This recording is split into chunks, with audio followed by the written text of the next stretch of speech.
Ladies and gentlemen, boys and girls, sons and daughters, welcome to Movie Trap. I am one of your hosts, Chris Bora. And I am Russell Carlson. And I am a third one of your hosts, Zach Powers.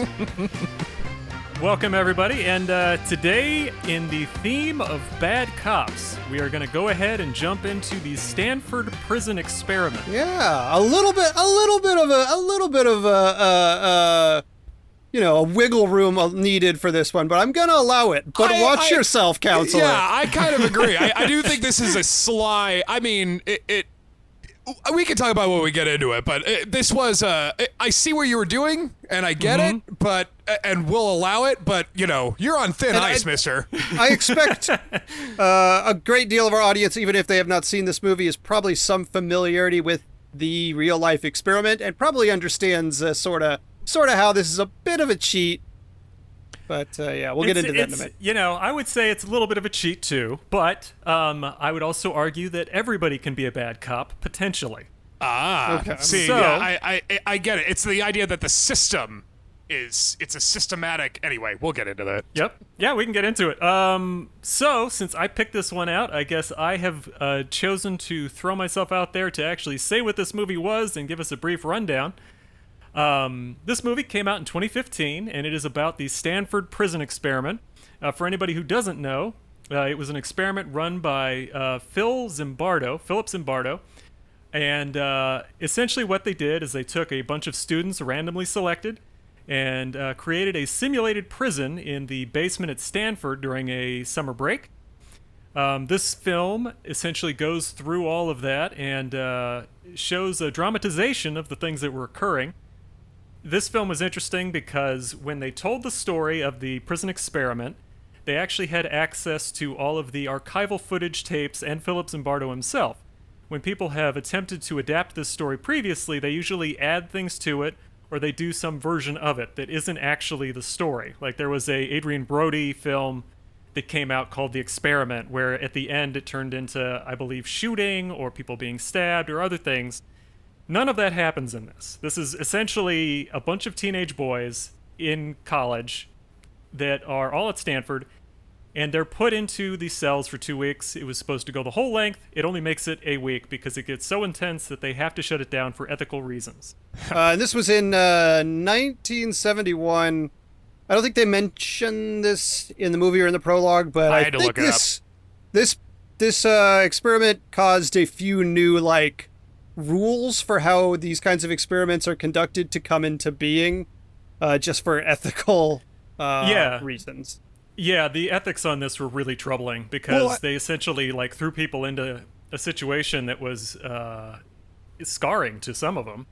My understanding is the results of this experiment, what they actually took from it and learned from it, at least half of it, was not exactly what they were looking for when they initiated it. Because I think they were looking more at the effect on the prisoners when they conceived of the experiment. And I think what most people know about the experiment and what a lot of Zimbardo has talked about in retrospect is the effect on the guards. Yeah, the power structure definitely was the main thrust of this. Yeah. Yeah, and I didn't want to let the ethics thing just kind of hang there, because I wanted to ask this. I think given the time and place that this experiment, I really think one of the guys in the movie says it best. This is really more of a demonstration than an experiment. It's not really, anyway, we'll get into that later. But do you think the fact that this experiment took place in the early 70s, late 60s, had a factor in A, the results, and B, the sort of drive to push this experiment as far as it could go? Because it reminded me a lot of the Ron Jones experiment in 1967, the third wave experiment. They made a German movie I was actually going to bring that up too. Yeah, that happened in 1960, but that was in high school, and this was a demonstration of how it's bad, and the guy found out and it went way out of control. Why don't you? I don't know that I'm familiar with this thing myself. So why don't you briefly explain what the Ron Jones experiment is? Just off the top of my head, I mean, without reading, I've heard a podcast or episode or two about it, and they did make a movie about it. It's called, and they made a fictionalized movie called The Wave about it. Basically, this history teacher was trying to who was actually pretty a radical history teacher for his time, and I want to say it was California, but I don't know 100% sure. Actually, I can give some location information. It was 1967. It's the third wave, and Ron Jones was a history teacher working at Cubberley High School in Palo Alto. So it's actually just an hour north of Stanford. So basically, in order to instruct his students on how easy it can happen, how Nazism specifically can happen, he basically made a demonstration to where he basically assigned these people are these people, these people are these people, these people are these people, you people, this whole classroom is going to lead the school to greatness. It only happened over the course of a week, but it was a situation where they instilled like kind of draconian rules at the start, and then they started ramping up those rules, and they noticed this strange thing that once the students started getting into the pattern, they started like informing on each other and doing a bunch of other things that you would normally think were pretty unseemly things that are uncharacteristic for children.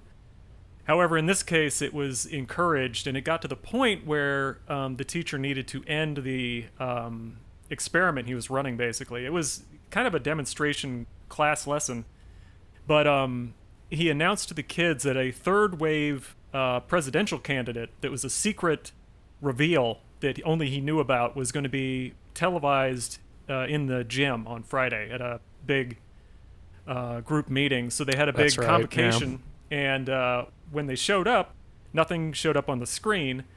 And then he got up and explained to them that he was trying to teach them all about fascism, and then they watched a documentary about the rise of fascism in Germany. And some of the scholarly information after that kind of questions how some of his experiment was run and some of the validity of some of it. However, a lot of the students from that actually still say that actually is how it happened, and have gone so far as to make documentaries. It's a little different with the Stanford Prison Experiment because they have film of everything. The other Right, and this was commissioned by the government. Yeah. I mean, like, this was commissioned by the state. Yeah, it was paid by the Navy. Yeah. Yeah, right. And I also expect that this third wave experiment probably didn't get as intense overall as some of the interactions. It got pretty bad to the bullying level, like ratting them out. It got in singling out certain students, who were the weak link or whatever. They would do some fucking gym class or some shit. I don't know. It got pretty bad, but you're right, not nearly. But these are older people, and again, I think the experiment was kind of pushing these guards to kind of push it further and kind of make it. It got to the point where it was almost. That's why I think I admire this film a lot, is because I think it's a hard concept to execute. To just do a documentation as the narrative, and without dehumanizing the characters. But in this case, it almost works to the story's advantage to dehumanize the characters, because as the film goes on, you start to realize that the researchers themselves that's revealing a lot about them as well. So I think it's a tough thing to do. I could see why not too many people have attempted it, and why this probably took a long time to get together. Yeah, this, if I remember correctly, the story is that Tim Talbot, the screenplay writer, wrote it in 2004, and it took until 2015 to actually get the film made. Yeah. I read that he was commissioned in like 2002 even. And yeah, it was development problems abound, including some issue that involved that other movie you mentioned, The Experiment, that went into production. Yeah, it seemed like it was quite a road to get this thing made. Yeah, there were a couple producers that approached the Zimbardo family over the years trying to get rights to it, and then they finally got the rights to it for this. However, it came with the strings attached that they had to be true to the story as much as they could be. That's impressive, because it's not like Zimbardo comes off in a necessarily positive light in this. That's impressive. Because they're not particularly kind on the main character. Like, there aren't too many sympathetic characters other than the victims. Yeah. But in the same breath, it seems like he's been pretty open about that in his own life. Because when he writes about it and when he talks about it, he mentions the excesses of ethics and the problems he ran into pretty openly. Well, he also mentions getting sued, too. That probably weighed pretty heavily on him as well. Yeah, I suppose it would be difficult to fully obfuscate this particular incident because it's fully recorded, it's so heavily documented. From what I understand, a lot of the actual dialogue, a lot of the actual things that occur are pretty much exactly what occurred in the experiment. Occasionally, one character will say something that in real life a different person said, but beyond that, it's supposed to be pretty true to life. The one part where I have to imagine they had some freedom was the dialogue between the researchers behind the scenes, which I'm sure probably was not recorded to the same extent. Mm-hmm. Sure, that's probably largely anecdotal for sure. Yeah, that would probably be them being allowed to like have a little bit more leverage to branch out those characters and things like that. Because I would almost assume that all the stuff that they shot was almost more like editing the story than just writing it, because you would have to like look at what actually happened and then mention it. Because some of the stuff that happened was pretty unbelievable that it would occur. Even in like just a sense like this, like some of the really intense stuff that happens towards the end of the film, where it's almost, you could see how Abu Ghraib or something like that could occur. Oh, absolutely. I mean, it underlines it. I mean, it is so easy, and this is where I think the problems with this experiment and the third wave is, I think pushing people to this instinct isn't necessarily hard, and I don't think it should be encouraged, because we already know this about human nature. We already know the depths of cruelty that they could be pushed to, especially from an authoritative figure. We see it every fucking day. This is the how and why of it. To do it in such a manner, you're really just participating in the process. You're really just demonstrating how bad it is. It's not necessarily you're going to learn anything other than the people who are actually part of it. That's why and again, the movie doesn't handle it with kid gloves, but I think the value of this is just the fact that it becomes clear that anybody who's put into that position will start making bad decisions. Sure. No, but I think the ethical thing that I'm trying to bring up, Borf, is that no shit, it's been demonstrated in history over and over again. Well, yeah, but this is the specific moment where they were able to demonstrate it from beginning to end, as opposed to, like, a lot of the claims that Nazis had after World War II was that I was just following orders, which, that might be correct, but it's also very troubling to think that a normal person could be a Nazi. Like finding out that most of the Nazi prison guards were elementary school teachers. Mm-hmm. Because librarians and whatnot. Yeah, because they were good at organizing a large group of people with authority.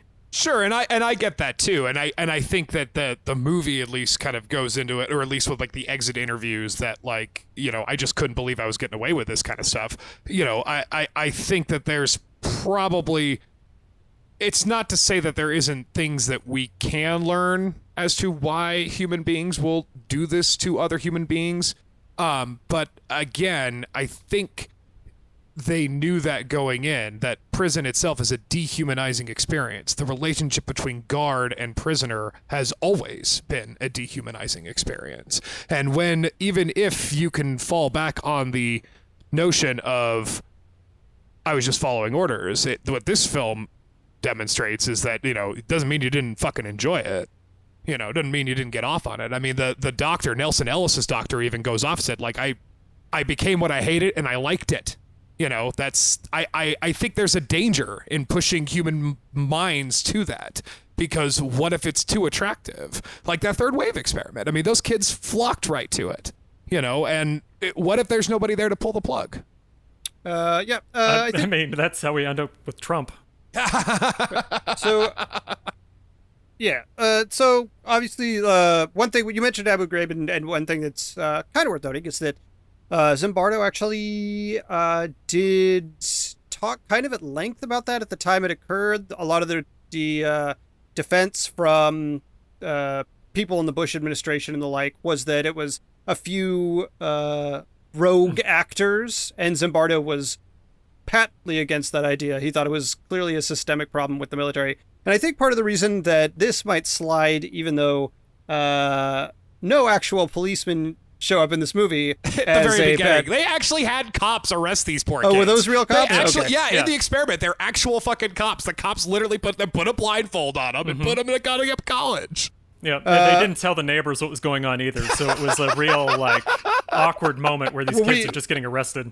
Some of the aspects of the experiment that were, like, not just an experiment of, I don't know, the gaslighting aspects are very strange in the experiment. But the I think the relevance to today, obviously this topic was picked because it's relevant to things that are happening in our society right now. That is early summer 2020 for those listening in the future.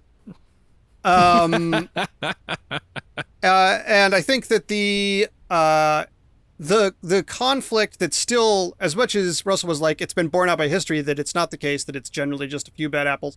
That is an extremely common tactic, especially of people on the right still, that it's just a few, the system is fine and it is a few bad people within the system, despite mounting amounts of evidence to the contrary almost every single day. And I think that that is probably the key relevance to I think the theme that kind of pushes this over to I think it fits right in. Seems like Absolutely. that really does make sense, because it seems like a lot of people overestimate how much the individual can actually fight back against a system. Indeed. So, like as you were mentioning, there was the issue at Abu Ghraib. There was a book written by Ben Bloom called Ranger Games. And the story of Ben Bloom is that his brother was actually gotten out of jail by Zimbardo with help, because he said that the short version of the story is that the guy went in to the Rangers, the U.S. Rangers, and then during training, he and his group committed an armed robbery. And during the armed robbery, basically they got arrested, and then the defense at the end of it was that the guy was so indoctrinated by the intense training for the Rangers that it was like a cult, and it was similar to the Zimbardo experiment. So Zimbardo came in and made that argument, and the guy didn't end up going to jail. However, later, the guy kind of fessed up to his brother who wrote the book and said, well, I actually did know that it was illegal, and I wasn't really brainwashed. What was happening was that I had gotten too far into it and gone too far along to have the moral fortitude to fight back against it, which in some ways seems to suggest that bad authority figures and people at the top making bad decisions pushes down through the rest of the organization. I think that's the crux of kind of what Zach was saying, and while we'll allow this council into the category, because now you're going to get off my rant on authoritarianism, because one of the things I read recently to bring it back to the modern era that we're living in this zeitgeist, there was this Medium post of this cop who was going through all of his experience and why he's like, yeah, dude, all cops are bastards and blah, blah, blah. Now, this is just his opinion, but one of the things he said, and my wife mentioned this, and I think it's kind of true, that kind of stuck with me. One of the things they do in the training is they constantly show you videos of cops getting shot or cops getting killed. And that is a way to put you on your heels and to be, these people are dangerous, and every situation you're going to be in is dangerous, so you should always be afraid and be afraid of these people. Now, in this movie, in the Stanford Prison Experiment, the prisoners do outnumber the guards, and, to 8612, I think. The Ezra Miller character. Yeah, the Ezra Miller character almost kind of tries to start a little revolution, and I think it's even day one he starts doing this, which is crazy how fast this escalated. They're already escaping by day two, they're trying to get out of there by the second day.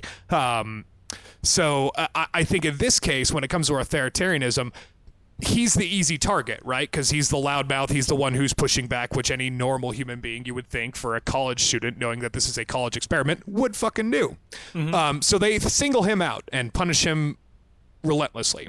Then there's the inhabitants of cell number 3, who sort of take the wind out of the sails out of 8612's little. Another thing, it must be hard writing this fucking movie, just referring to everybody by number. It must be hard for you as a writer to not think of them as humans, right? Because you're just putting them as a number. Anyway.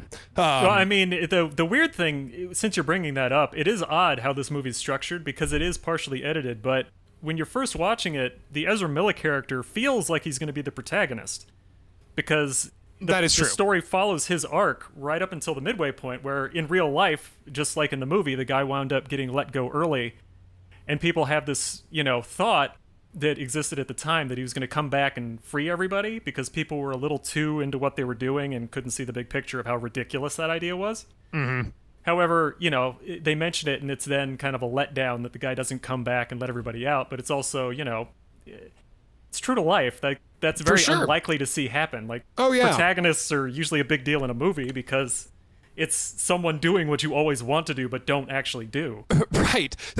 I think the closest person you could find a protagonist would be the Crudup character, the guy, the Zimbardo character. But I mean, also to couple in, I think the authoritarianism is the people in cell number 3, because by the climax of the movie, it's the people in cell number 3 who are getting the worst out of it. They're the ones who are, and I think that underlines, a point that I think is often missed about, authoritarianism. Christopher Hitchens always had a good line about it. I mean, he had lines about lots of shit that you could ignore, but this was always kind of stuck with me, is that the word systematic is used when it comes to this kind of cruelty, but it must be unsystematic as well. It has to be.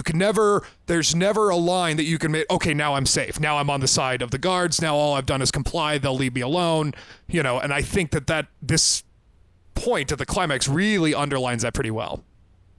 Yeah, I think I don't think I am by no means the first to observe this. I've seen it mentioned many times, but one of the most pernicious aspects of authoritarianism and fascism is that if you fully remove the bottom rung, the most victimized group in a particular setting, then they just select a new group.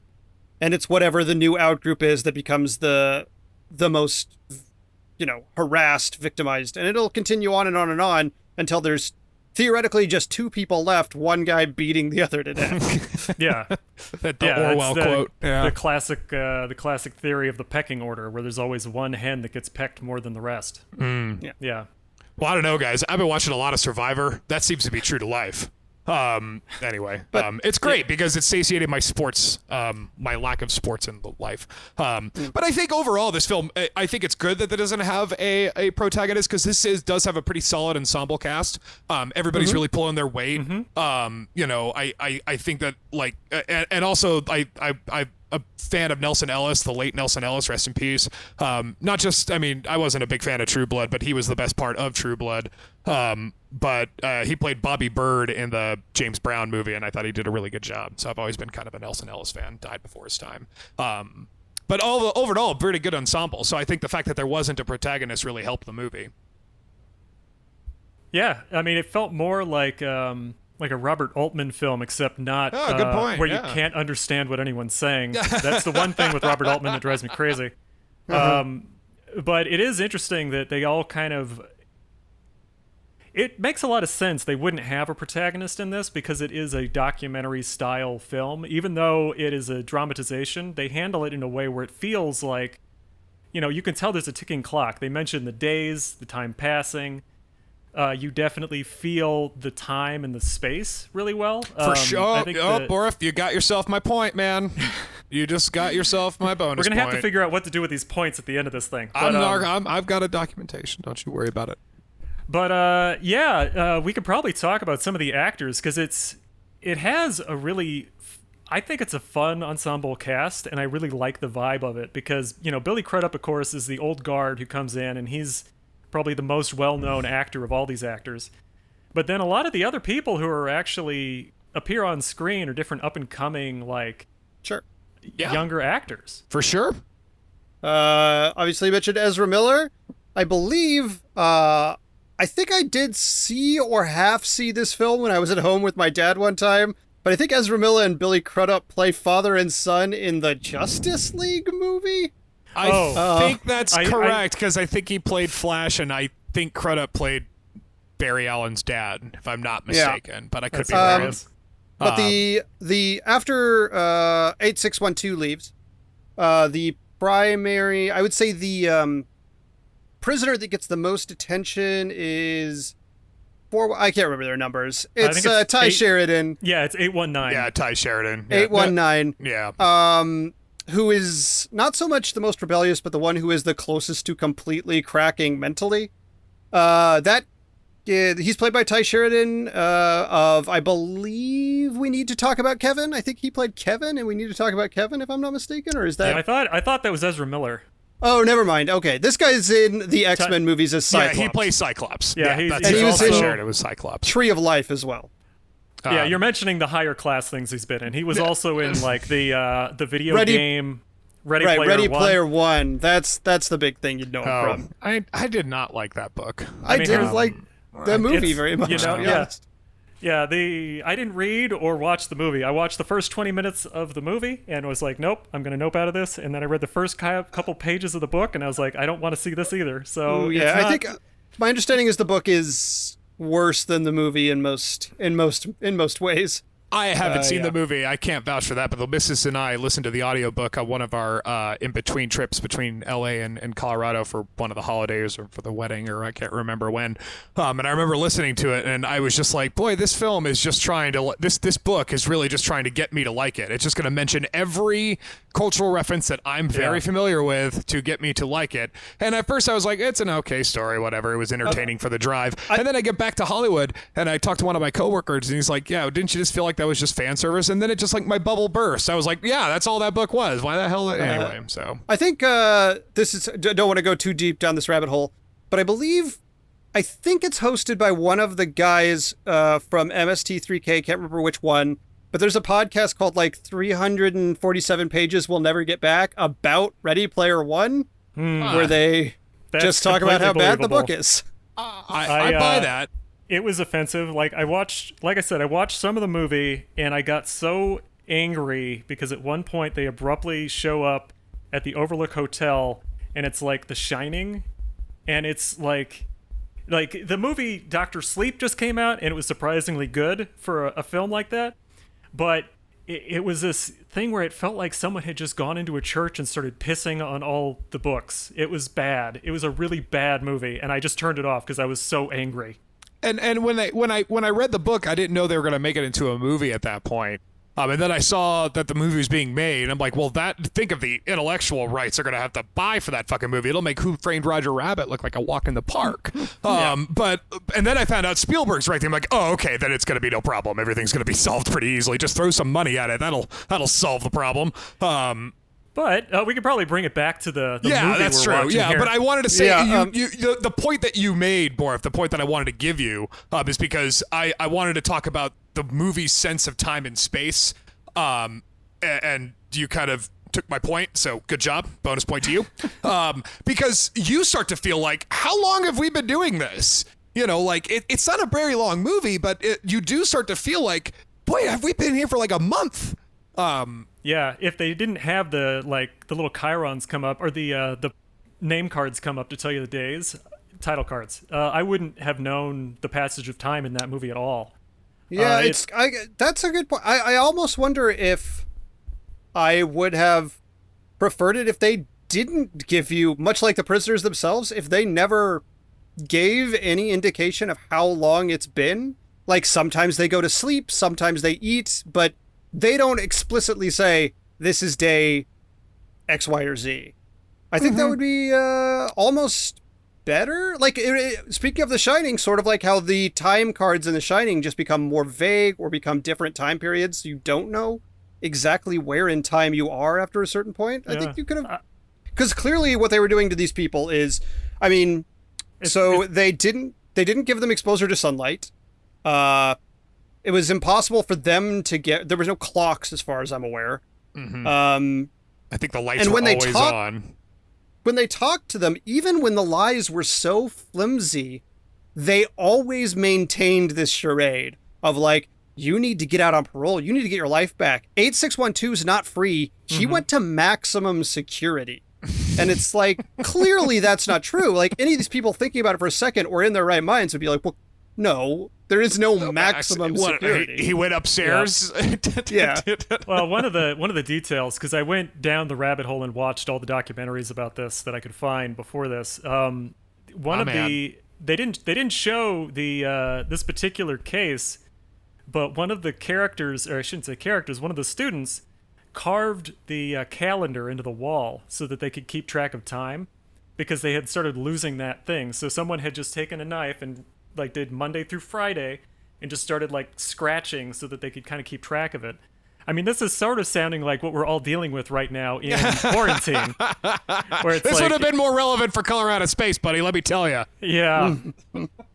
Well, it's just funny because I've been having that a lot too, where it's just like, what day is it? Am I due today? Do I Yeah. have to go to work today? But I don't Right. go to work. I stay home, but I turn the computer on today.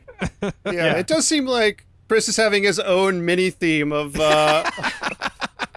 stories about people slowly losing their sense of sanity and time. Oh, I thought that when I was watching this movie, like this is a classic Borif pick. Because it's very minimal. I know you like things that are don't waste a lot of time. It's very Yeah. I it's- like it- the classic. I think Plato did it. It was the unity of place and theme. The best stories are places that take course in one space on one theme over one length of time, over one day specifically. That's the classic thing he always argued made it a good story, which I always thought was ridiculous because that doesn't make it a good story. That just is like a weird metric to have. Anyway. Since you watched so much of the exit interviews and kind of going off what Zach was saying, one of the things that I thought was interesting, that I'm not sure why they did it because you don't see it. You see it done every now and then, but it doesn't happen that often. That at the end of the movie, they're doing the exit interviews. Now, these exit interviews, and they're shot like they're made at the time. So I've got to believe these are real videos out there, that these are real actual film My understanding interviews. is they are, yeah. Yeah. So I'm wondering why they didn't use the actual interview footage for the stinger at the end, and just using the actors. I don't have a problem with the choice, but I just think it's an interesting choice because I you would see too often than not, most biopics, most things based off a true story will give you that little vignette, like a Remember the Titans or whatever, like, he died in Vietnam or whatever. I don't know. I would not be surprised if the actual interviews are less eloquent, or these things that people are saying are more sprawled out or spread across the interview, and so they did a condensed reenactment instead of playing the actual thing. That's fair. That's pretty true to it That's because fair. I watched all the documentaries and these are all actual like interviews they did, like it's pretty much verbatim, to the point where when I heard the actors saying the lines, it felt weird to me because I was like, oh, he didn't pause there like the other guy paused. Also, it would be difficult to recognize who was actually supposed to be who in these interviews because like That's true. the Ezra Miller character does not look like the actual or the original person did, and the character of the guy who thought he was Cool Hand Luke, John Wayne.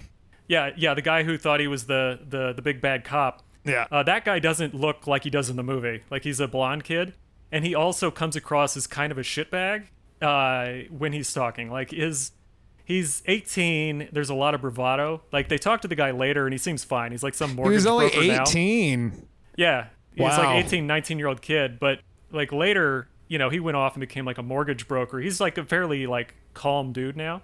I don't know. I have a feeling he might be a little right wing, but that's just my gut instinct. But almost all the interviews he gave at the time, it's real hard to humanize that character because of how he comes across and what he says, and the fact that he's kind of gleeful in the amount of like torture that he subjected everybody else to, because he's like, it was just crazy, man. They just didn't say no to anything I did. And it was like, well, that doesn't mean you should keep going, and somebody should really have like that urge makes me upset. Like I know that people do that and it's a common thing, but like having been in like a slightly authoritarian situation like this in college with the RA situation, I don't think I was ever that much of a dick. Nah. Smuggled beer all the time, Bor, if you never noticed. Anyway, Well, that's just because I was bad at my job too. No, and I think that's a fair point, and I think that and it keeps a level of consistency with the actual, because I think that the way it ends is basically what you were saying, what that guy said, is that like, well, they just never stopped me, but I think that that's sort of the point of the whole experiment, is that like it is more about the depths of cruelty and how level of imagination you can go. Because one of the thing that 8612 says at him, I couldn't imagine being that good at it the way you were that good at it. That inventive. Yeah. Yeah, that's true. It's like that. That happens sometimes. Like sometimes if you're in a situation And like in that, his like, mind, he was just ripping off Yeah. the character from Cool Hand Luke. That's all he was fucking doing. Not verbatim, but I mean that was the persona, the benevolent slave owner sort of guy, in Cool Hand Luke. Background on that guy in real life is that he was a drama student in high school. So See, that makes sense. That makes a lot of sense. Yeah. Yeah, that makes a total lot of sense. Well, I mean, he clearly went method. You know, went full on. And before we move on from it real quick, since we're talking about the acting, Billy Crudup did an incredible Zimbardo in this. If you've ever seen an interview with Zimbardo, he has a very specific talking style and a way in which he speaks. And Crudup, I think, did a great job writing that line between doing an impression and emoting. Was Zimbardo still alive when this film was He's still alive now. He's still alive. Yeah, okay. He's okay. 85. Yeah. He was heavily involved in the actual writing and production of this because like everything you see, he was there for it. He was on set. Again, I'm surprised to hear that because again, it's not like they paint him and necessarily they don't whitewash him or what he did, his own complacency in it. So I gotta say that's pretty well done. For this guy, I mean his I don't know, theoretically his eagerness to his fidelity to scientific results, I guess, for all of that aspect of his character, it does seem like nowadays he must be a man who, whatever he values, he does not have an intense degree of ego, because this movie does not, I mean, it makes him appear at points nearly sociopathic in his single-mindedness, and also at times deeply, deeply shallow in his scientific rigor. Yeah, that's absolutely true. I think that it could also be that his wife, he marries the lady there. That thing in the movie where he marries Christina Maslach is real. Like he married a student, and they're still married to this day. And I think she was like a co-author on some of the papers that he wrote later. So I have a feeling she's a pretty intense personality that he would not be able to get away with whitewashing or clearing up his past or buffing over things. Like I think she would probably call him on it. Yeah. And it seems like that is the one area where you could have fudged the facts, because like we say, that's the area where there is probably a lot less first-hand documentation. You probably could have had him being like, behind the scenes, I was like really struggling with my morality, and they do not go that way until the very end. I think it's really good that they do that, though, because it's I think usually it's a very polite lie that people always want to have the good guy character that they can say, oh, well, that's who I would be in the movie. Yeah. Mm-hmm. So, like, we briefly mentioned it, I think, a couple weeks ago. Hidden Figures. Mm-hmm. The scene in which Kevin Costner, like, takes a hammer and starts breaking down the thing that says coloreds only or whites only on the bathroom. Yeah, right. That never happened. Yeah, that doesn't happen. What? Well, no. It's one of those things that, like, you can tell. I think it's a knee-jerk reaction that people are worried that people in the audience won't have anyone that they can, like, see themselves in. And they always need the white savior or white character to be the good guy so they can back it up. But then, you know, you see a movie like Get Out and there are no good white people in it, and I still enjoy it because I don't care that there are no good white people. They're bad people in the movie. I think there's a reason that when asked what white people Malcolm X would let join the revolution, he said, John Brown, end of list. That seems accurate. Yeah. So it is, you know, and that's why this film's kind of weird because you yourself are really watching this, you know, and it kind of goes back to the Rear Window where you're kind of complacent in this kind of watching this unfold. You know, but that being said, I think that it is too often whenever you're writing a true story or a biopic or something like that, there is always the instinct to sort of, I don't want to say whitewash is necessarily fair, but you know, you want to kind of, and also you want to make him look like the good guy, but also you want an actor to play the guy, and actors really like playing good guys. You know, they like having, even if he's a bad guy, there's something redeemable about it. You know, like I don't know if that's true. I think a lot of actors really enjoy playing bad guys. I think it depends on the actor. You know, I know Paul Newman really, really, really liked to play bad people. He really, because he was such a pretty boy and he always got cast in pretty boy roles. So he always wanted to play like a kind of real scumbag, not nice guy. Well, the bad guys always get the most fun in the scenes, though. That's true. They get the cool I believe speeches. Orson Welles said that, too. Yeah, they get the cool speeches. They get the good moments. I mean, even Orson Welles, like, he has the fucking cuckoo speech. Oh, man. And he doesn't even show up for half the movie, but he's all you talk about. It's great. Did we watch The Third Man? I think we watched that one in the past. I don't know. Okay, that's okay. We have. We'll just call it a film school watch. We watched it together, and just there were no microphones around. Or if we had an episode, we just didn't have anybody recording it. But no, and that's why I think that this is the continuation of this theme of guards and prisoners and cops and pedestrians. Like it is this notion of that the guards are sort of victims of the system as well, that it unearths a cruelty in you that you maybe didn't think you had, and you do it out of fear as well. You don't want to piss off the boss, or you don't want to lose your job, or you want to piss off the other guards, to say that, especially when you get want to involved. fit into the ecosystem in which you find yourself. Yeah. For fear of perhaps even becoming, like we say, the bottom person on this totem pole. And when they're done fucking with the other prisoners, you're the first one they turn to after that. Yep. Yeah. And yeah, go ahead. if you could dehumanize anybody, you could dehumanize anybody. That's what I think that, anyway. I learned that from The Prisoner. But yeah, Prisoner, good yep. point of comparison. Yeah. Another movie. They are not. No one says I am not a number. I am a free man. But if only they had been watching British TV just a few years earlier. And you know what? In week 2, they did have a giant inflatable ball that they were going to release. That's right. But Zimbardo was like, no, it's too much. No. Then they break into the giant rocket ship, and it's a guy in a monkey outfit. Yeah, the second week was just going to be someone else coming in saying they were the prison warden, just a different person each day for no That's right, reason, yeah. not explaining it. Yeah, but I will say though, I mean, not to we get to have a laugh at The Prisoners because it's so, but I watched a documentary about The Prisoner pretty recently, and they were saying that like one of the first episodes was this conversation between number 2 and number 6, where number 2 is opining about what a great society the village would be if the village were everywhere, and how he says this is where you sort of get the notion of what McGowan very much ham-fistedly punches you over the head at the end of the show, that number 2 is a prisoner as well. Mm-hmm. That number 2 is a form of his own prison, and number 6 is his warden. Now, again, how you get that out of the last episode of The Prisoner is beyond me, but that's what I got out of it. And this show this movie really reminded me of that. Yeah. The guards are sort of trapped in this insidious system. Chomsky always brought up the fact that there may have been nice slave owners. I'm not saying that there weren't benevolent slave owners, but it was the system of slavery that was monstrous. So therefore, by participating in the system, they are therefore monsters. Yeah, the system's kind of the prison you carry around in your head. It's always watching you. That's right. Or just how society just keeps you down, Patrick So, McGowan. go ahead and viewers, check out The Prisoner. If you can watch the first episode and not want to kill yourself, you'll probably like the show. Oh, come on, it's not that bad. Let's No, also be clear. I agree. I like The Prisoner.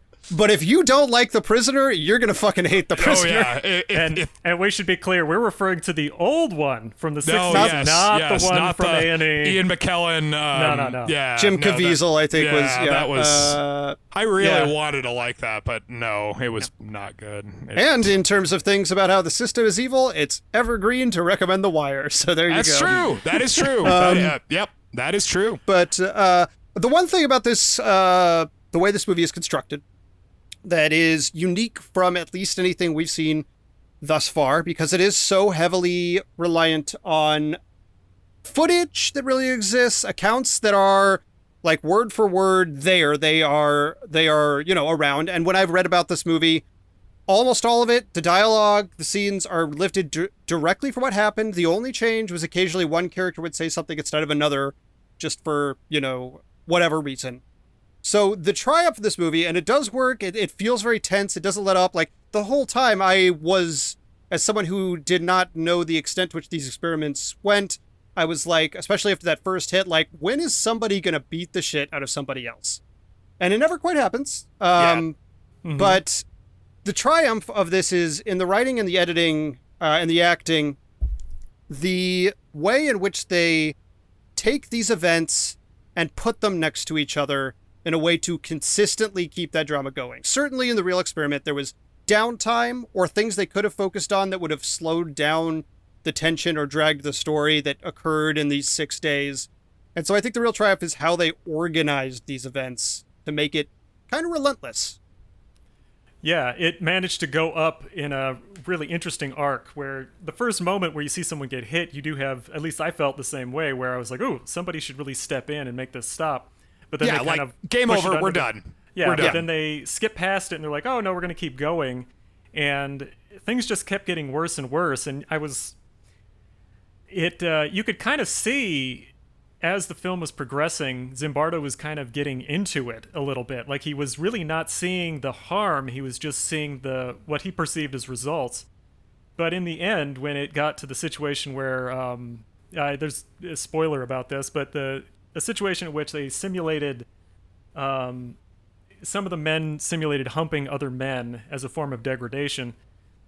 It was a very uncomfortable scene in general, but then to see that Zimbardo was watching that and not immediately jumping out of his chair to go tell them to stop, he waited until it was essentially over to go in there and stop it, was really horrifying. It was a moment where I didn't know, because I know that the thing ended, but I didn't know when it ended. So I wasn't sure if something worse was about to happen or what might have occurred. So it was definitely interesting to see how that progressed, and then understand that he had just had a conversation with his, girlfriend, who eventually turned into his wife, and that didn't really impact in the moment on making him stop. It had to have something demonstrably obscene happen in front of him before he decided, oh, well, now I should act. Go ahead. I sort of think that it also reminded me of the comic book V for Vendetta. Not the movie, the comic book, where there's a scene with the Big Brother type, the main dude, and he's like watching people, and he's almost getting off. We kind of talked about this in an older episode of the Film Concussion with The Lives of Others, where this notion of sort of you watching people knowing you have control of it is a weird form of power, and that kind of power sends certain endorphins to your brain. And I think it's interesting that this experiment devolved into sexual degradation. And I wonder is, while he was watching that, is if he didn't enjoy it a little too much, and that was the breaking point where he said, all right, I needed to stop because maybe I enjoyed this a little too much. I think, well, for one, going back briefly to the point where the kid first hits the other kid, which obviously he kind of did accidentally in the context of the scene, like he just lost control for a second, hit the other kid. Well, he did lunge at him. Yeah, the other kid went after him first, and he hit him in retaliation, etc. But it does seem like that is the point where, that is clearly the point in the movie where we're supposed to be like, okay, this is when the experiment is officially no longer under any sort of reasonable control. Right. It has gone beyond the strict. This is just a fucking college experiment now. Now it's turned into something very different. Yeah. But the degradation, as you said, turns into, I think, almost the first thing they do to these kids is, they strip them naked and put them in dresses. Yeah, that's true. They feminize them. Yeah, okay. Yeah, obviously, like, with the scene at the end where they simulate sex, it's like kind of, that's another form of, I guess, like, they're perverting their sexuality. Assumedly, most of these guys are straight. I don't know their actual orientations, but especially in the 70s, like, the stigma against homosexuality would have been very extreme. Yeah, they definitely were using homophobia and other things as sort of a cudgel on these kids. And sexism, like, they were openly calling them dresses, calling them ladies, Yeah, a big part of that at the start, which is also probably something that would be tied to the time, like you said, was the fact that they tried to depersonalize all the men, so they viewed taking away their sense of sexuality as part of that, which is kind of an odd thing to think of now because, in this day and age, people are a lot more, well, at least I like to think people are a lot more progressive as far as, like, transgender issues and things like that. But at the time, it was very clearly a complete gender normative thing. And on top of that, when you also look at the distribution, that's one of the other issues people have brought up, is that there are no black kids in this group.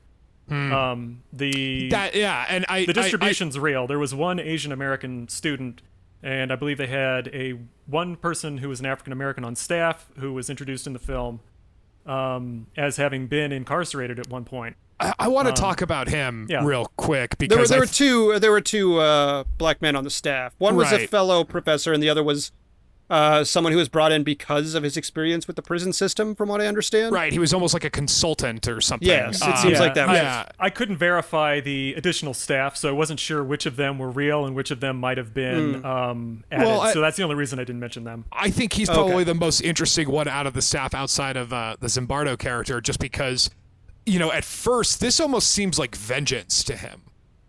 This almost seems like I'm going to inflict this system onto unsuspecting people because this system was inflicted on me.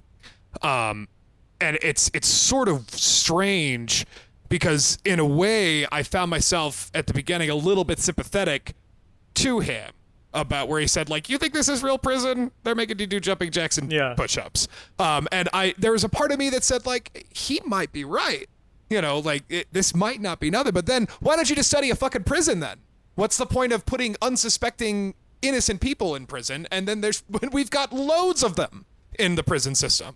And they're already in a quasi-controlled environment. What you don't have is the insight into the guards, which is, I think, the valuable part about it. But in any case, I think that his insight was the most interesting, and his kind of evolution into rejecting it is interesting as well. Because, again, he seemed to be the first one to sort of really, whether he wanted to admit it or not, but he enjoys it. Like, he gets off on it. This is his vengeance. He definitely encouraged it to get more violent and more serious. A couple times Zimbardo was mentioning, like, should we pull back? And he was like, no, it should be more intense because it would be what a real prison's like. The scene in which he talks about where he was included in the parole board was an actual occurrence that happened. And he has a quote. They didn't have it in the movie, but there was something to the effect of, like, these are a bunch of white boys that are scared. Never been punched. They're just, like, very, like, soft, afraid of being punched. Which, when you're watching the movie, feels absolutely accurate. But when he has the moment after, because he kind of mentions things that I don't think he says that exact thing, but he says things close to it. I think he says something about being punched. But he goes into detail after that about how it changed him and his perception of himself being in those parole hearings, because he essentially was just parroting back things that he'd had said to him. And it made him feel worse as a person, having devalued people and described them and talked to them in that way. Right, but I think the crux of it is that he actually liked it, and he was having a good time while doing it, and he didn't like that. I think that realization into your character. This is why I think I'm impressed that Zimbardo recognized this about that era in his life. That, like, there is a point where you will look at yourself and you are shocked that what you will enjoy watching, even as a grown man. Like, it's not like Zimbardo was a kid when this was happening. I mean, he was younger, but he wasn't a kid. I mean, and these kids, they're 18, and especially the guards, they come from an era, these kids come from an anti-authoritarian sort of, that's in the fad now. So to get that level of authority, they know how to play that caricature. They know how to just kind of embody that. The opening sequence of the movie, the entry interviews for the prospective test subjects, I almost wish I had rewatched that opening, knowing, like, the faces of which characters ended up in which roles a little better. Good point. Because every single person shown says that they would prefer to be a prisoner, like, for various reasons, but the final one, and I think the most, heavy, like, related to the theme reason is nobody likes guards. But that was the guy who turned out to be the most intense guard, was the last one he said that. Oh, okay. Okay. Yeah, John see, Wayne, that's why I wanted to rewatch, because I imagine that that's accurate, that all those people in real life said that they wanted to be prisoners, including some of the folks who showed up, turned out to be some of the worst of the guards.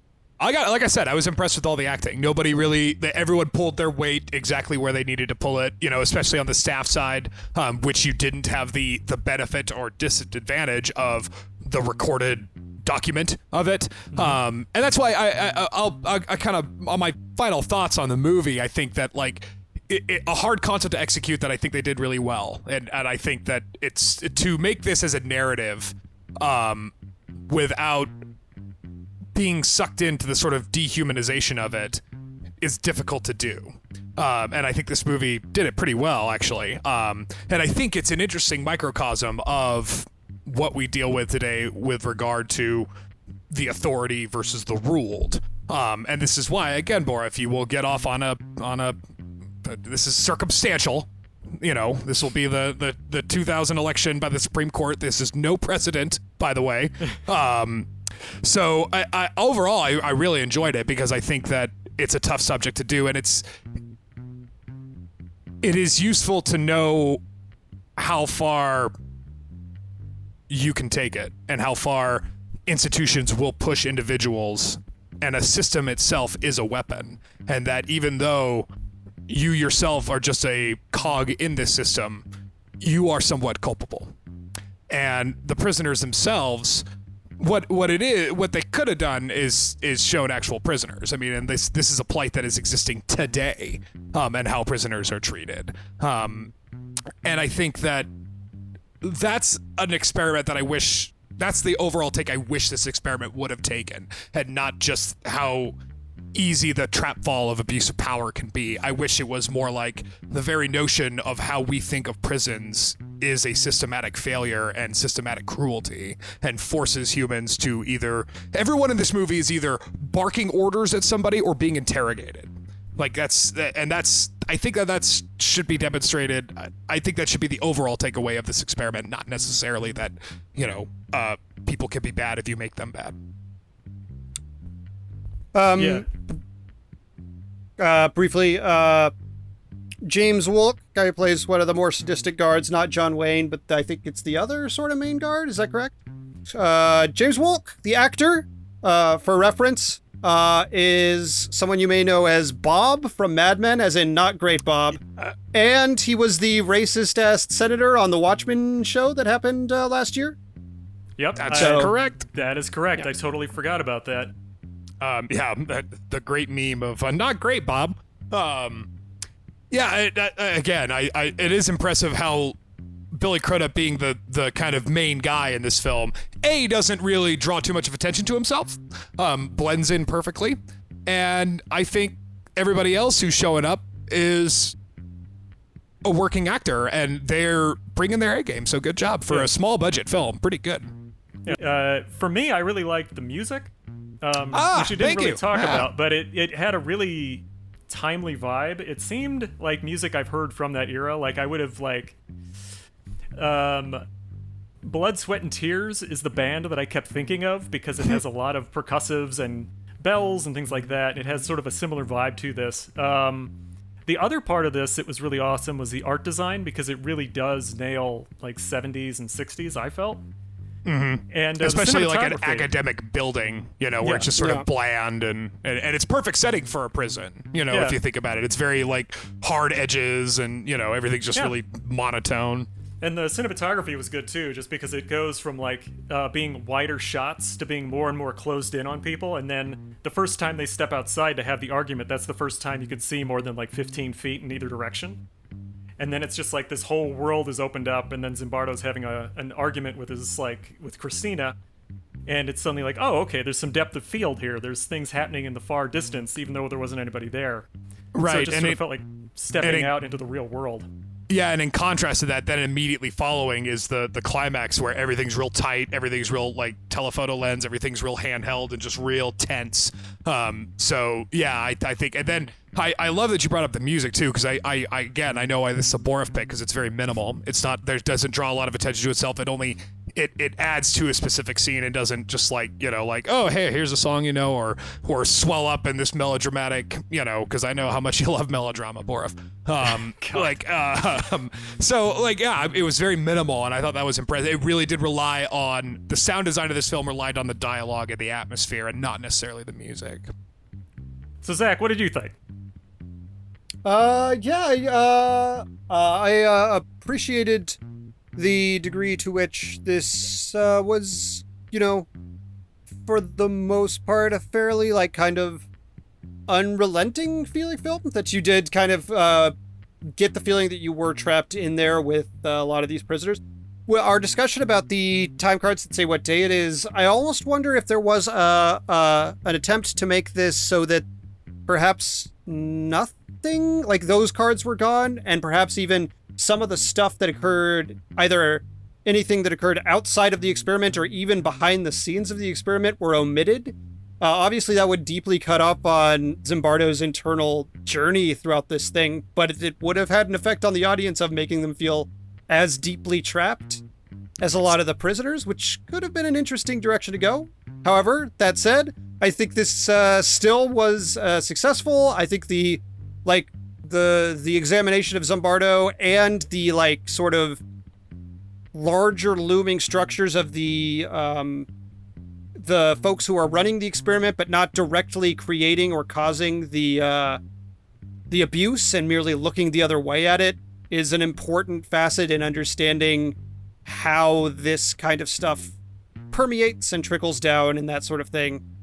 And also the conversation that we had about the way in which these authoritarian ideals and attitudes seep into people without them to some degree even knowing, or just because it's easier not to swim against the tide in some way. All very relevant and telling conversation, because I think it was a good synthesis of a conversation about sort of political and moral philosophy and just film in general. I'm going to give you each a point, but I'm going to throw it on the ground in a closet, and you can't have it till you eat it. So...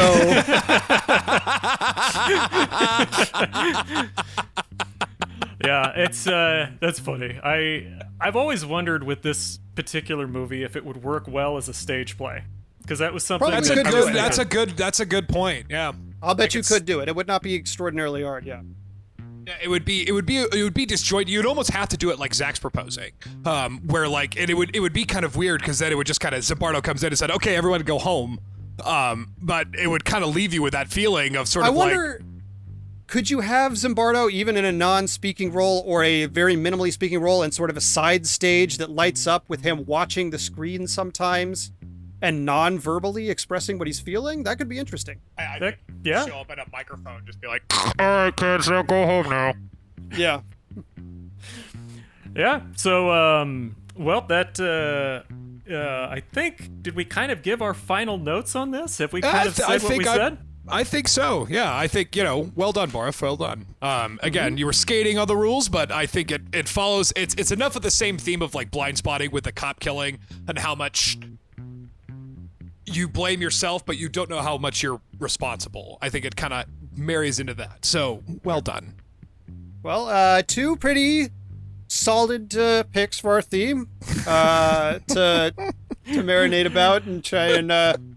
Yeah, I have a hard time ever really sticking correctly to a theme. I will probably always try to be arguing something slightly outside the theme. But I'm not. I'm gonna go ahead and say not gonna be disqualifying this one. But again, you play it too fast and loose. You're on thin ice, mister. You get those 2 strikes from Russell and me. That's right. Okay. All right, Mr. Corrections Officer. All right. Well, I guess it's time for me to lay down my choice. And we have talked about some very, very serious films. And I think that part of the plight of shitty police, you really have to get at the root of it. And I gotta talk to you guys off air about, I was kind of going back and forth between 2 choices, and I think I landed on one because I think it's a great film to really highlight the moment that we're living in. And I'm, of course, talking about the 1984 classic Steve Guttenberg, Police Academy. That is my film that I am making you guys watch. Kim Cattrall, 1984, Kim Cattrall, Steve Guttenberg. That's funny you pick that one. We can get into it on that show, but it's actually from a real political issue that was happening in California at the time. Amazing. Hey, I particularly I chose this this topic because there was room for different genres. I won't deny that. Hey, are you going to say that anyone Police Academy aren't shitty cops? I dare you to say that, sir. I won't deny that there were times when a little movie called Hot Fuzz went across my mind. Yeah, Keystone Cops was definitely a temptation, but you actually went for it. You went out there, and I know. I'm happy that we're actually going to see something that's a little more upbeat right now. It's nice. That's what another reason I thought of that, not just because I would make Borf sit through a Steve Guttenberg film. The thought of that just has kept me up at night with joy. But also, like, it's funny, I think, because I think part of the problem with what we're dealing with today is how this myth of the cop has been cemented in our heads for so long. And of course, a perfect example of that would be Police Academy. Well, there's a reason that people are like, how is Brooklyn Nine-Nine going to continue after these events? Yeah, the way comedy and police relate to each other is totally relevant to the current times. But I think that's why we should use Police Academy.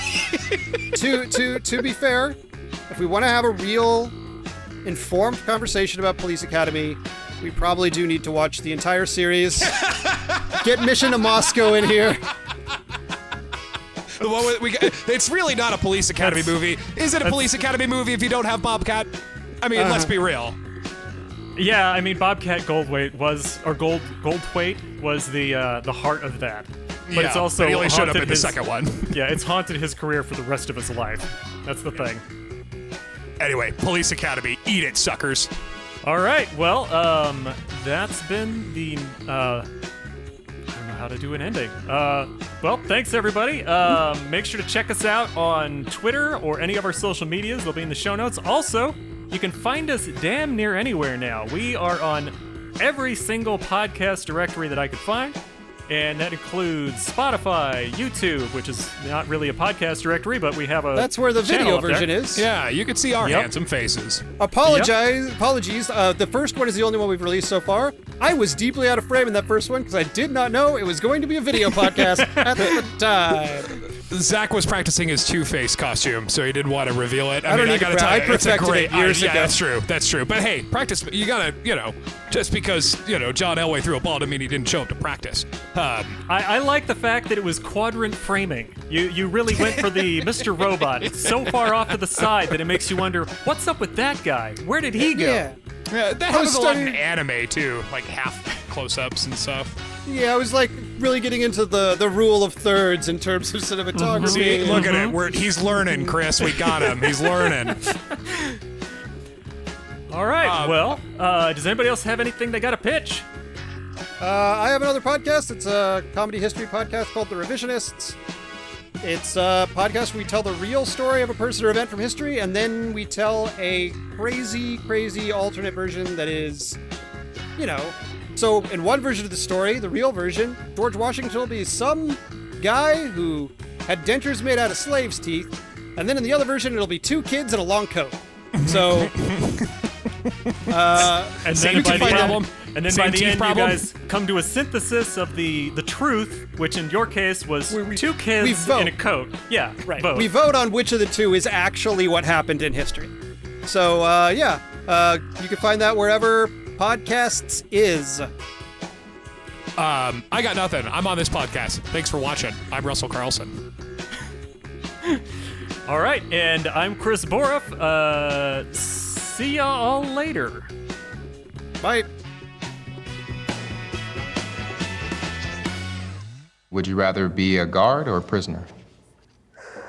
Prisoner. Why's that?